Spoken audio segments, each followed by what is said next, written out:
Assalamualaikum warahmatullahi wabarakatuh. Alhamdulillahirabbil alamin. Assalatu wassalamu ala asrofil anbiya'i wal mursalin sayyidina Muhammadin wa ala alihi washabbihi wasallam taslima. Asyhadu an la ilaha illallah wa asyhadu anna Muhammadan abduhu wa rasuluh.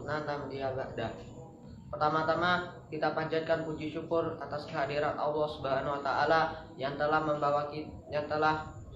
memberikan kita nikmat serta hidayahnya sehingga kita bisa berkumpul di tempat ini dengan sehat walafiat. Untuk kedua kalinya selawat serta salam tercurah limpahkan atas baginda Nabi Muhammad SAW yang telah membawa kita dari zaman kegelapan hingga zaman yang terang benderang, yaitu Adinul Islam. Saudaraku, hari ini saya akan menyampaikan kultum tentang sabar. Sabar tertera dalam surat Al-Baqarah ayat 153 yang berbunyi, Ya ayyuhallazina amanu sta'inu bis-sabri was-salah innallaha ma'as-sabirin. Hai orang-orang beriman, jadikanlah sabar dan salat sebagai penolongmu, dan sesungguhnya Allah bersama orang-orang yang sabar. Kita merangkumi bahwa ayat di atas adalah salah satu ayat di mana kita harus mengikuti perintah Allah Subhanahu wa taala dan menjauhi larang-larangannya. Dibagi menjadi 3 macam, yaitu sabar dalam mentaati Allah Subhanahu wa taala, sabar dalam menjauhi maksiat, sabar dalam menerima takdir Allah Subhanahu wa taala. Saya akan menjelaskan tentang sabar dalam mentaati Allah Subhanahu wa taala sebagaimana yang Allah taala firmankan, wa'mur ahlaka bis sholati wastabir 'alaiha, yang artinya dan perintahkanlah keluargamu untuk melaksanakan sholat dan sabar untuk mengajaknya.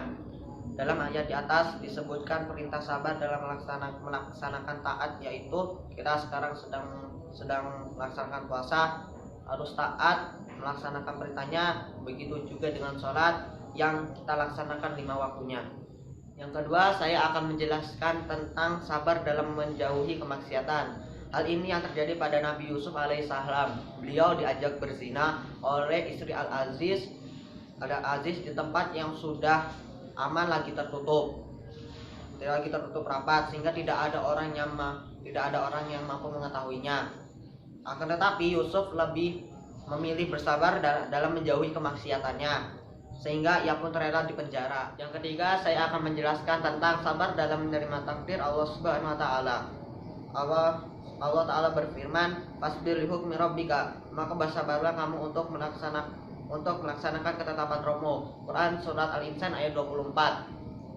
Dalam surat ini kita mengetahui bahwa takdir itu bisa datang kapan saja dan di mana saja. Takdir itu salah satunya adalah kehilangan orang kekasih, yaitu kita harus sabar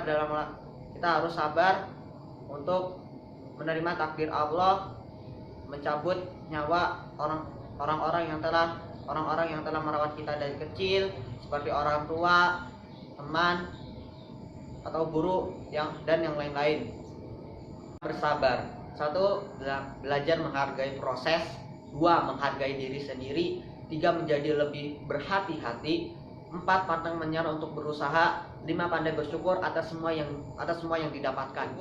Adalah beberapa cara untuk mengasah kesabaran kita untuk tetap tegar dalam menghadapi cobaan. 1. Niatkan karena Allah Subhanahu wa taala. Contohnya adalah kita harus niat sebelum melakukan perintah Allah Subhanahu wa taala. 2. Membaca Al-Qur'an. Contohnya 1. Bersabarlah dalam mempelajari Al-Qur'an.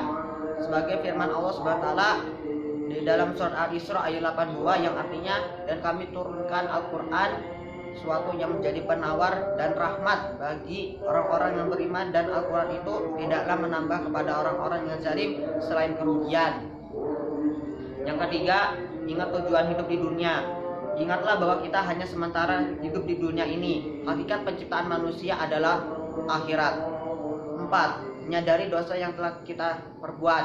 Ketika cobaan datang, maka kita harus introspeksi diri bahwa kita mempunyai banyak dosa, sehingga cobaan itu datang dari dosa kita sendiri. Puasa merupakan salah satu yang mengasah kesabaran kita, karena kita diwajibkan untuk menahan hawa nafsu diri kita sendiri. 5. Berzikir. Zikir diartikan sebagai menyambut atau mengingat Allah Subhanahu wa taala dengan lisan melalui kalimat-kalimat thayyibah.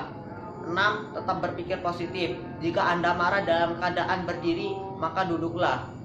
Jika marah belum kunjung berakhir dan Anda dalam keadaan duduk, maka berbaringlah.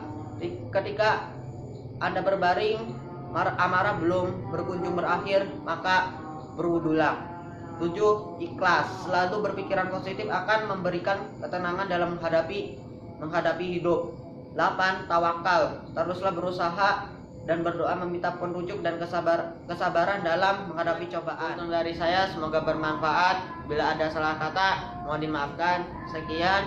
Rabbana afrik alaina sabara wa tawaffana muslimin. Wassalamualaikum warahmatullahi wabarakatuh.